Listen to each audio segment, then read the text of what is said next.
Welcome to the Windows Computer and Technology channel. And Microsoft wanted to clear up something that is a lot of people have wrong.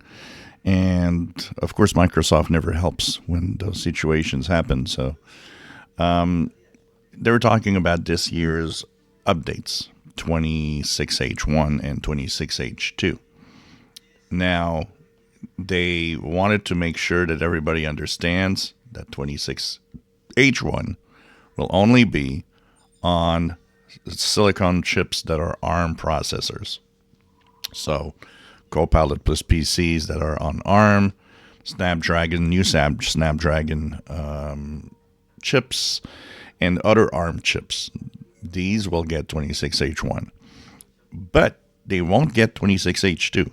Why? Because 26H2 is what us on regular PCs that have regular x64 chips will have. This is how it's going to work. So 26H1 for ARM processors, 26H2 for processors like this AMD Ryzen Pro that runs Windows 11, which is an x64.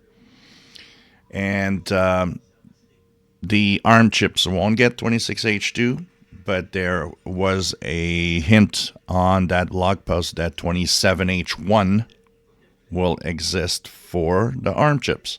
So, in fact, what's going to happen, and it's going to be the way it works in the future, there will be the world of ARM processors with their own Windows 11, systems with Copilot and all of that, and AI.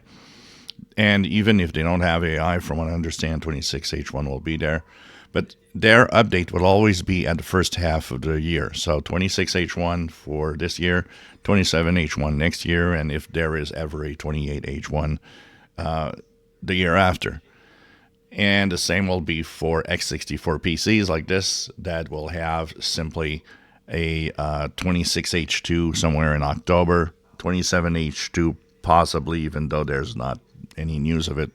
Pretty sure it's going to happen late in October of 2027, and then we'll see for what happens next, because there will be that other mix in it. I think within the next year or two, I think the big thing will be something new. We call it Windows 12. It could be Windows whatever, but there definitely is going to be something new probably in there. If you enjoy my videos, please subscribe, give us thumbs up. Thank you for watching.